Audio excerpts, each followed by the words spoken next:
시를 한 편 소개해 드리겠습니다.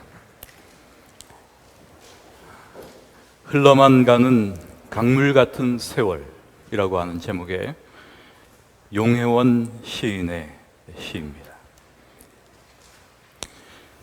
흘러만 가는 강물 같은 세월에 나이가 들어간다.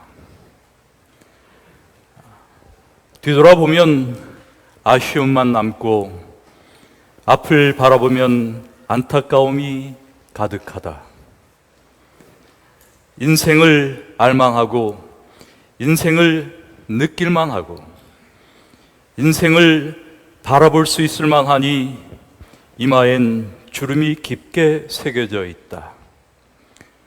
한 조각 한 조각 모자이크한 듯한 삶, 어떻게 맞추나 걱정하다 세월만 보내고 완성되어 가는 맛 느낄만 하니 세월은 너무도 빠르게 흐른다. 일찍 철이 들었더라면, 일찍 깨달았더라면 좀 더 성숙한 삶을 살았을 텐데, 아쉽고 안타깝지만 남은 세월이 있기에 아직은 맞추어야 할 삶이란 모자이크를 마지막까지 멋지게 완성시켜야겠다. 흘러만 가는 강물 같은 세월이지만 살아있음으로 얼마나 행복한가를 더욱더 가슴 깊이 느끼며 살아가야 하겠다. 흘러만 가는 강물 같은 세월, 이런 시의 제목이 제 가슴을 치는 것을 보니 저도 나이가 좀 먹은 모양입니다. 저는 제가 살아온 시간의 흔적을 가늠해 봅니다. 나는 어떤 삶을 살았나? 나의 신앙 여정은 어떠했나? 얼마나 깊어졌나? 얼마나 따뜻해졌나? 얼마나 자유로운 삶을 살았나? 이런 상념 속에서 일찍 철이 들었더라면, 일찍 깨달았더라면 더 성숙한 삶을 살았을 텐데라는 시인의 이런 아쉬움이 더욱 깊이 제 가슴에서 배어나옵니다. 그래서 살아온 날들을 부끄러워하고 살아갈 날들 앞에 겸허해집니다. 어리석고 모자란 사람이었지만 그럼에도 불구하고 지난 시간 하나님은 언제나 제게 동행이 되어 주셨고 피할 그늘과 방패가 되어 주셨습니다. 생각해보면 정말 감사하지 않을 수가 없습니다. 그리고 이것이 어디 제 경우이기만 하겠습니까? 그러므로 우리의 남은 인생을 복되게 살아내는 것이야말로 주님의 은혜에 보답하는 길입니다. 아쉽고 안타깝지만 남은 세월이 있기에 아직은 맞춰야 할 삶이란 모자이크를 마지막까지 멋지게 완성시켜야 되지 않겠습니까? 아름다운 삶을 살아야 하지 않겠습니까?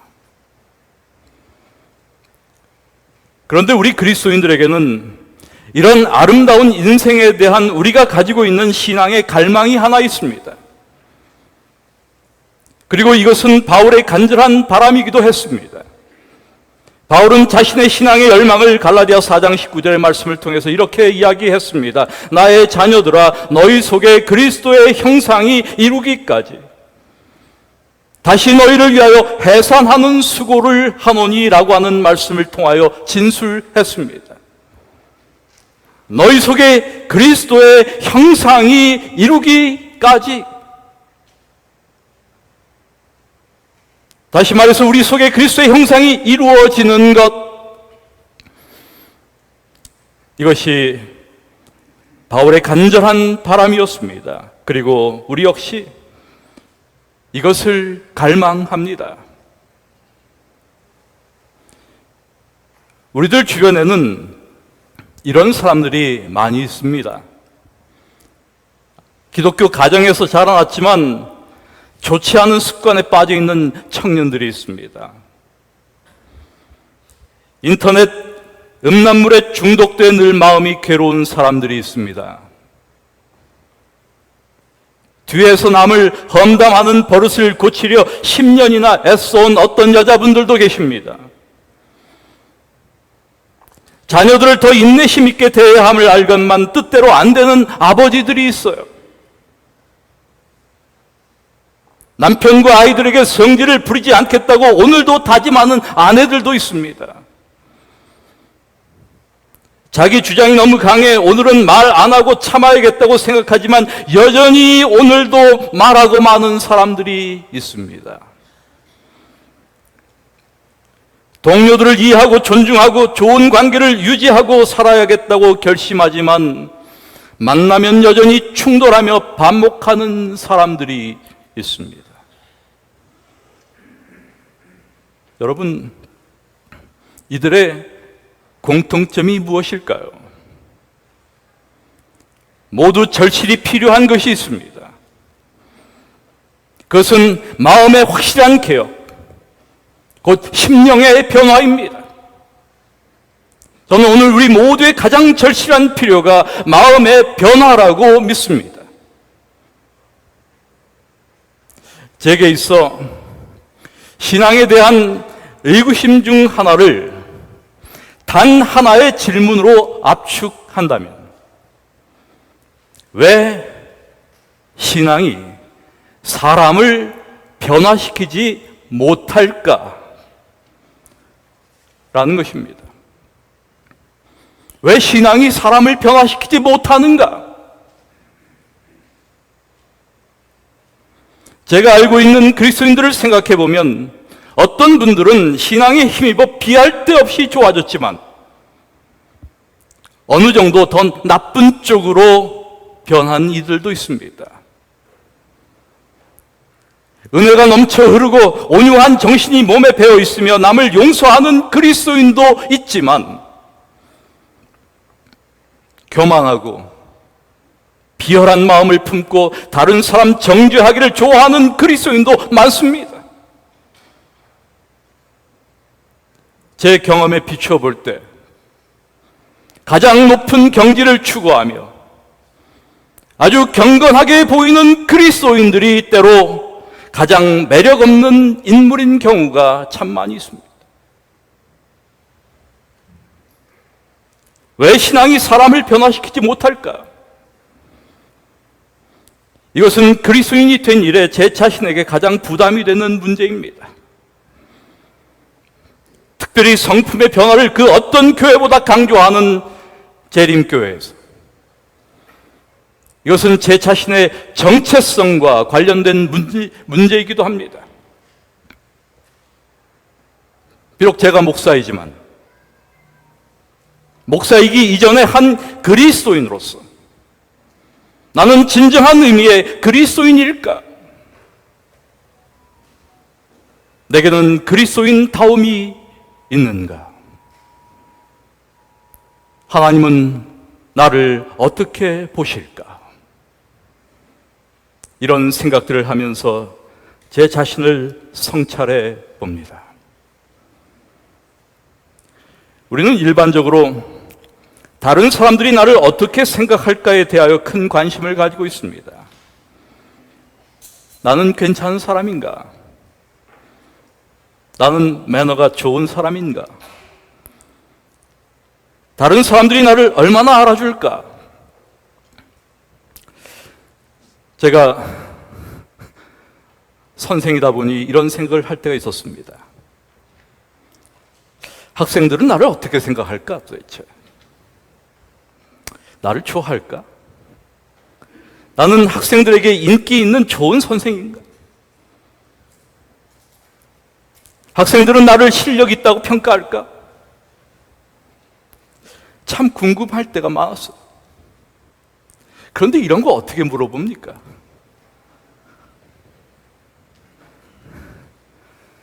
물어볼 수가 없어요. 이런 거 묻는 분 계시죠?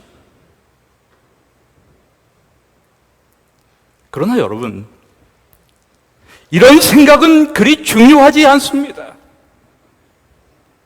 사실 이런 것들에 대해서는 전혀 무신경할 수 없겠지만 어느 정도 무시할 수 있는 것입니다. 그렇습니다. 남들이 나를 어떻게 생각하든 얼마든지 무신경하게 넘길 수 있는 문제입니다. 그러나 하나님은 나를 어떻게 생각하실까라는 문제는 내 자신의 영적 실존에 중대한 질문으로 다가옵니다. 그리고 이러한 질문은 한 그리스도인으로 또 신앙인으로서 나의 삶, 나의 인격, 내 자신의 모든 내면의 상태와 관련된 종교적 용어를 빌리자면 궁극적으로 변화라는 문제와 관련된 것입니다. 그리고 이 변화라는 주제는 그리스도인 삶의 필수적인 요소이기에 우리에게 신앙의 고뇌를 제공합니다. 우리는 이것이 얼마나 중요한 주제인지를 잘 알고 있습니다. 오늘 이 시간 성숙하지 못한 신자들의 모습을 들여다보면서 나의 자녀들아 너희 속에 그리스도의 형상이 이루기까지 다시 너희를 위하여 해산하는 수고를 감당하겠다는 사도 바울의 말씀을 생각하며 그리스도의 형상이 무엇을 의미하는지를 함께 생각해 보려는 것입니다. 한 아프리카 원주민 청년이 선교사에게 찾아와서 자기가 좀 기독교인이 되겠다고 말했습니다. 그래서 선교사는 성경의 진리와 기도하는 법을 그에게 가르쳐 주었습니다. 그는 모든 걸 암송할 정도로 잘 배웠습니다. 마침내 선교사는 그에게 물로 침례를 주며 말했습니다. 이전에 너는 이교도였으나 이제 그리스도인이며 이전에는 길고 부르기 어려운 이름을 가졌으나 이제 사무엘이라 해라. 수일이 지나서 그 선교사는 사무엘을 그의 요리사로 고용했습니다. 선교사는 이 새 요리사에게 엄격히 이렇게 지시를 했습니다.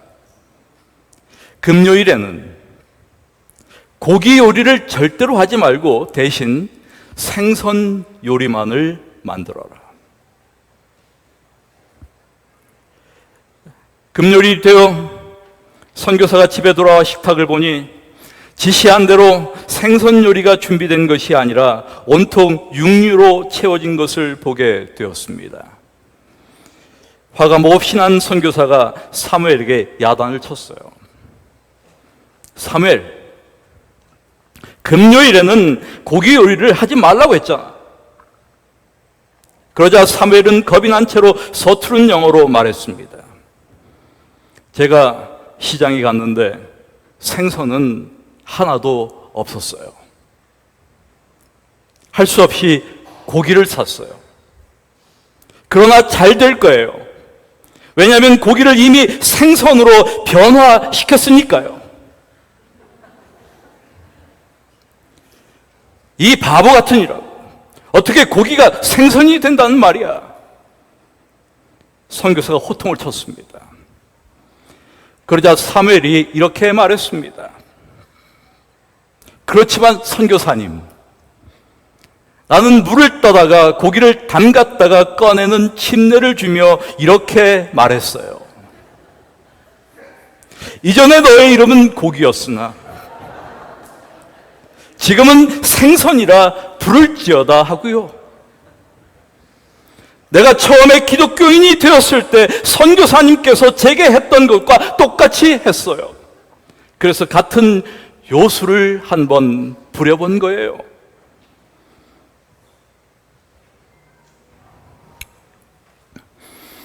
웃음이 나오는 이야기지만 이 이야기는 오늘날 기독교 신앙에 대한 많은 사람들의 이해를 대변한다고 생각합니다. 예수께서 인간을 변화시킨다는 것은 믿지만 그 변화에 대한 정의가 변질된 오늘날의 종교의 모습을 보여줍니다.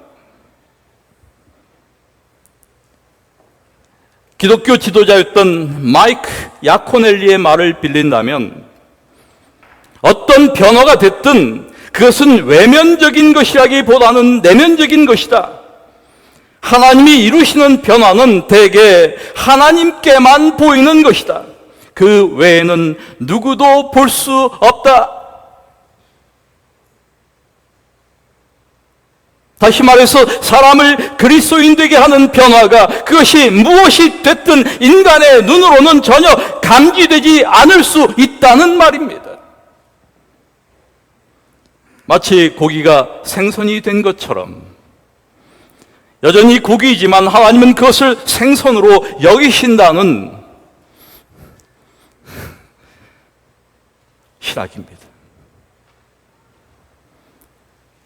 불행하기도만 오늘날 기독교인들이 이렇게 생각하고 있는 것 같습니다. 더 이상 변화를 믿지 않습니다. 이것이 오늘날 기독교 신앙의 현 주소가 아닐까 하는 생각이 듭니다. 침례는 받아서 그리스도인이라는 이름은 가졌지만 혹은 오랫동안 예수를 믿어왔지만 한꺼풀만 벗겨보면 여전히 이교도와 다를 바 없는 그리스도인들의 모습 속에서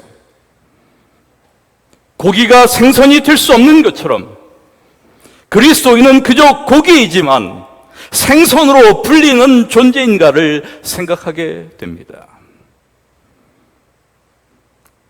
오늘날 복음주의의 간결한 메시지는 그리스도인은 완전하지 않다. 다만 용서받았을 뿐이다 라는 것입니다. 다만 용서받았을 뿐이다.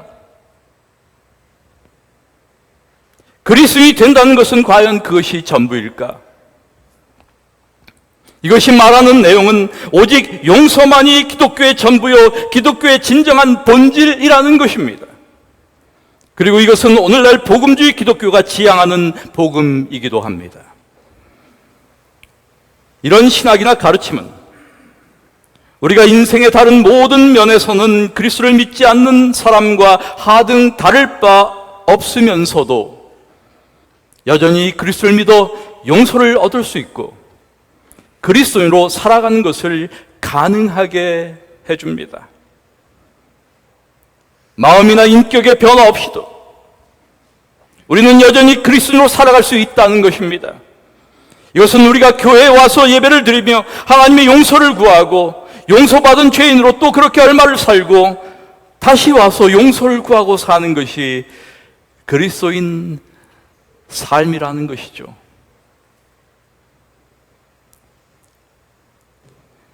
에리 골드먼이라고 하는 사람이 하버드에서 하나님을 찾아라고 하는 책을 썼는데 그 책에서 신학부의 한 동료 이야기를 이렇게 들려주고 있습니다. 그의 하고는 학교에서 자신의 정체를 커밍 아웃한 레스비언으로 사실 동성애 동아리 회장을 맡고 있었습니다. 그는 졸업 후 한 교회의 부목사로 청빙되었습니다. 연합 그리스도교회 교단 소속의 청빙교회는 그녀에게 안수까지 주었습니다. 그러나 회중은 그녀가 레스비언인 것을 몰랐습니다. 그녀는 이렇게 말했습니다. 교인들한테 그 문제는 이야기하지 않았습니다. 만약 그랬더라면 나는 일자리를 얻지 못했을 겁니다. 내가 어느 정도 이중적인 삶을 사는 것은 사실이지만 지금 그런 게 문제될 것 같지 않습니다. 여러분, 사실을 은폐하고 대충 넘어가는 이런 무책임한 발언과 태도, 어느 정도 이중적인 삶을 살아가는 것, 여러분, 이런 것이 얼마나 흔한 일입니까? 이 여자에게 그리스도를 믿는 신앙은 무엇이며 그 믿음은 어디 있는 것일까요? 신앙이란 삶과 무관한 것인가? 아니면 단순히 무력한 것인가? 저는 우리 모두가 이렇게 알고 있다고 생각합니다. 내가 그리스도인이라면 사람들은 내 삶 속에서 분명한 차이를 보게 될 것이다. 그리고 내가 하나님과 더 가까워질수록, 영성이 더할수록 그 차이도 더 커지고 눈에 띄게 될 것이다. 저는 이 진술에 아멘으로 동의합니다. 여러분 어떠세요? 여러분 어떻게 생각하십니까? 정말 그렇습니까? 여러분 진정 이렇게 알고 믿고 계십니까? 그렇다면 이러한 우리의 믿음은 현실에서 산산이 부서지고 깨집니다.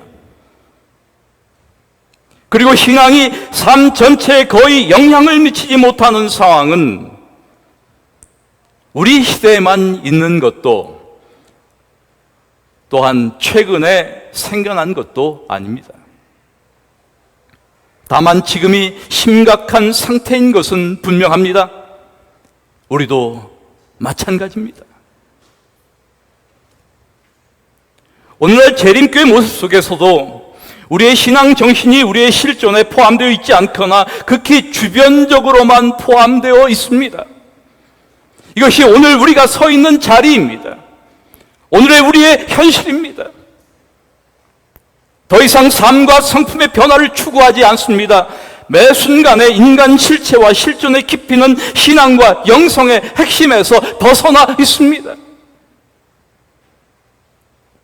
그리스도인이 된다는 것이 무엇을 의미하는지를 잊은 것입니다. 신약 성경은 분명 그리스도의 형상을 향한 개인의 변화를 강조하고 있음에도 불구하고 정작 우리는 그분의 제자로서 살아가는 삶에 대해 별 관심이 없어 보입니다. 성경은 아브라함이 하나님을 믿으니 여호와께서 이를 그의 의로 여기셨다라고 말합니다. 아브라함이 무엇을 믿었기에 하나님이 그를 의롭다고 선포하시고 혹은 의롭다 여기신 것일까? 창세기 본문에 너무나 분명하게 나타나 있습니다. 아브라함은 자기에게 아들 곧 상속자를 주실 것과 그 아들을 통해 수많은 후손들을 주시리라는 그 하나님의 약속뿐 아니라 그 약속을 하신 하나님을 믿었습니다. 또한 그 믿음은 현재의 실존과 관련된 것이었습니다. 그는 하나님이 지금 자신과 관계하고 계심을 믿었습니다. 그의 생애에 역사하시는 하나님, 그의 삶을 주관하시고 그 안에 하나님의 형상을 이루시는 역사하시는 하나님을 믿은 것입니다. 신약의 용어로 말한다면 아브라함은 예수 그리스도를 믿은 것입니다. 우리 안에서 역사하시는 그리스도의 의를 신뢰한 것입니다. 이것이 그리스도와의 친밀한 관계에서부터 비롯되는 의이며 신뢰입니다. 이것이 그리스도인 삶과 관련된 최대의 이슈입니다. 우리가 예수 그리스도를 믿는 것과 예수를 통해 마련된 죄 용서의 방편을 믿는 것, 다시 말해서 죄책을 제해주는 자로서의 역할만 믿는 것은 엄연히 다른 것입니다. 예수를 믿는다는 것은 우리 현실 생활의 모든 부분에서 그분을 의뢰하는 것이요, 그분은 우리 안에서 그분의 형상을 이루시기 위하여 역사하시는 분임을 믿는 것입니다. 이것이 우리가 재림교회가 예수 그리스도 우리의 의라고 말하는 그 말의 의미입니다. 우리가 믿는 것과 우리 삶의 내용을 무관하게 여기는 의식은 대다수 현대 그리스도인들의 실존에 자리하고 있는 근본적 오류입니다. 많은 사람들이 이런 식으로 믿고 있습니다. 우리 역시 재림교인으로서 같은 방식의 실수를 거듭하고 있습니다. 오늘 재림교회의 중요한 이슈는 재림신앙의 회복입니다. 재림신앙의 회복이란 말은 중요한 교회적 과제임에 틀림없습니다. 그렇다면 재림신앙의 회복이란 무엇일까? 우리의 교리들을 더욱 확고히 하는 것인가? 우리의 신조들을 수호하는 작업인가? 저는 재림교회가 진리를 가지고 있는 그런 교회라는 사실에 대하여 깊이 확신합니다.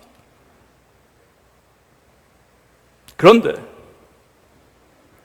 교리적으로 우리가 안식일이 일요일이 아닌 토요일이며 여전히 유효한 진리라고 믿는 것, 재림전 심판과 천년기 전에 예수의 재림이 있을 것이라고 하는 사실을 믿는 것,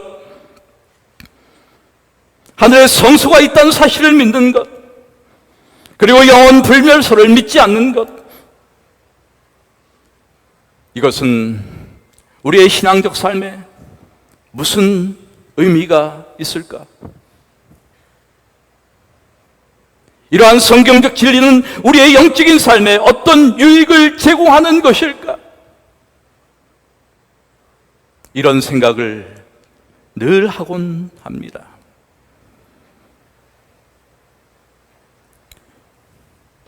우리는 이런 옳은 성경적 진리를 믿는 것이 구원에 있어서 어떤 보장을 제공한다고 교리적으로 인정하지 않지만 실제는 다른 것처럼 보여요. 불행하게도 우리는 이러한 진리들이 가리키는 진리의 중심이며 진리 되신 예수 그리스도를 바라보는 대신 그것을 믿는 것 자체가 너무 중요하고 그 진리를 수호하는 것이 우리의 신앙의 목적이며 목표처럼 보입니다. 마치 하나님은 우리 마음을 검색하여 우리가 특정 구속 이론이나 성경의 진리들을 사실로 믿고 있는가를 보시고는 우리를 구원하시는 것으로 생각하는 것입니다. 설사 우리가 현실의 다른 모든 일들에서 성경의 진리들을 믿는 것만 빼고 어떻게 산다 해도 그분은 어찌된 영문인지 위의 내용만을 족하게 여기신다는 그런 사고죠.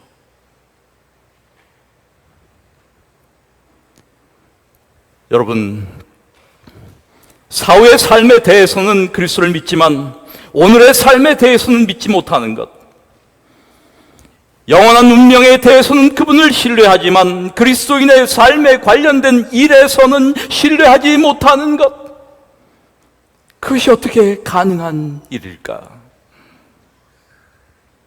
그것이 과연 정말 가능할까? 천부당 만부당한 말입니다. 하나의 생명 안에서 그럴 수는 없습니다. 복음서가 말하는 복음이란 하나님 나라의 삶이 구속자이신 예수를 믿는 믿음을 통하여 지금과 또 영원히 우리의 현재의 삶에서 실체가 되었다는 의미에서 기쁜 소식입니다.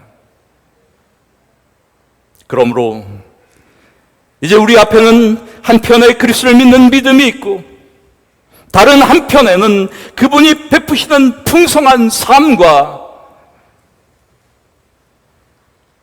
그분의 말씀에 대한 따름이 있습니다. 여러분, 그리스도인은 분명 완전하지 않습니다. 그러나 완전한 것과 요즘 의미의 용서만 받은 것 사이에는 커다란 공간이 있습니다. 성장의 필요는 언제나 남아 있습니다. 그리스도의 형상이 이루기까지라는 말의 의미 속에서 우리는 그리스도인 성장의 필요와 여지를 발견합니다. 완전하지 않으면서도 여전히 용서만 받은 것보다 훨씬 성숙한 자가 될 수 있다는 것입니다. 예수의 영원한 삶의 질을 한껏 맛보며 살면서도 얼마든지 성장의 여지가 남아있는 사람이 될 수 있다는 말입니다. 여러분, 그리스도의 형상이란 무엇일까? 하나님을 기쁘시게 하는 삶이란 어떤 삶일까? 우리는 진정 하나님을 기쁘시게 하기는 원하는 것일까? 하나님, 오늘 제가 산 삶은 하나님을 기쁘시게 하는 것이었습니까? 그런 질문에 예 라고 대답할 수 있으려면 무엇을 해야 하는 것일까?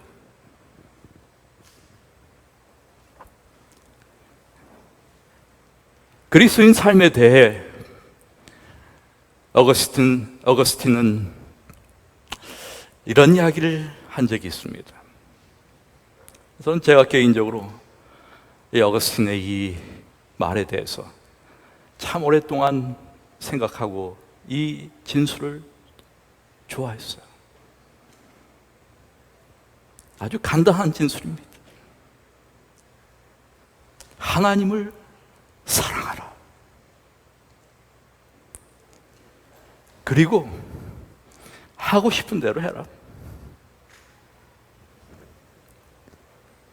하나님을 사랑하라. 그리고 하고 싶은 대로 하라. 자유와 구속을 동시에 주는 진술입니다. 자유라 함은 무엇이든 우리 마음대로 할 수 있기 때문이며, 구속이라 함은 하나님께 대한 사랑이 그 자유를 제한하기 때문입니다. 그렇습니다. 모든 생각, 모든 행동, 모든 대화가 우리의 하나님께 대한 사랑에 지배당합니다. 우리 삶의 하루하루, 그 하루의 순간순간이 그렇습니다. 나는 오늘 사랑하며 살았나? 내 모든 활동에 고동치던 심장 박동은 과연 사랑이었나? 사랑이 내 모든 대화에 나타났나? 내 눈빛에 나타났나? 내 앞에 있는 사람이 느낄 수 있었나? 내가 오늘 말한 진리는 사랑으로 한 것인가? 오늘 내린 결정은 사랑에 기초한 것인가? 내 반응은, 내 신앙은 나는 사랑하며 살았나? 이 질문에 예라고 답할 수 있다면 그리스도의 형상이 우리 안에 이루어지고 있는 것입니다. 진정한 기독교, 예수의 혁명이란 우리의 생각과 신념과 감정과 행동은 물론 우리의 시각의 성향과 사회적 관계까지 바꾸는 것입니다. 오늘 우리 안에 진정한 가책과 뼈아픈 후회가 있어야 합니다.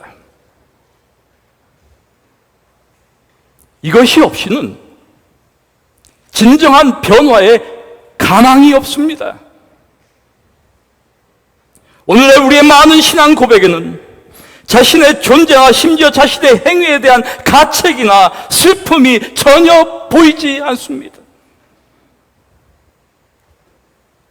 우리가 그 악에서 반드시 벗어나야 함에도 불구하고 내 마음과 몸과 영혼의 악에 대한 철저한 인식이 별로 없는 것이죠.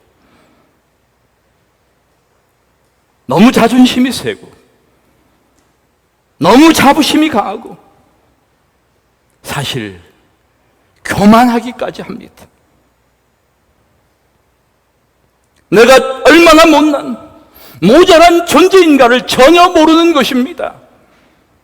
그래서 자신이 처참히 잘못되었다는 것과 자력으로 그 결과를 바꾸거나 면할 수 없다는 사실을 깨달은 사람이 유감스럽게도, 불행하게도, 안타깝게도 많지가 않아요.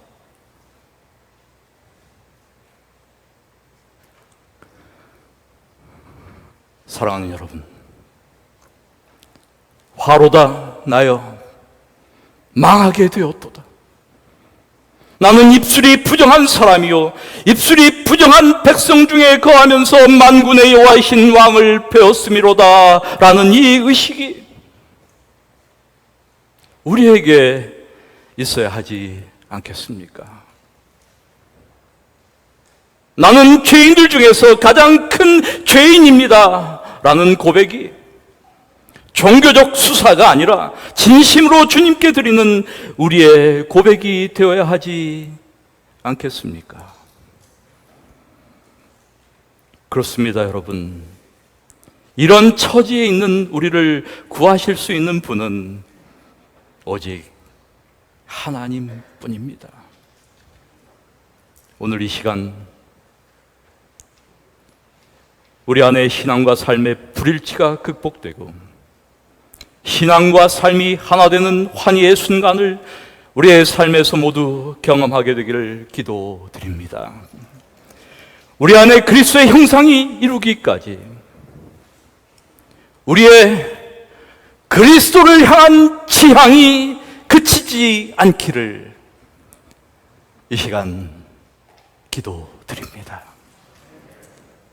말씀을 마칩니다.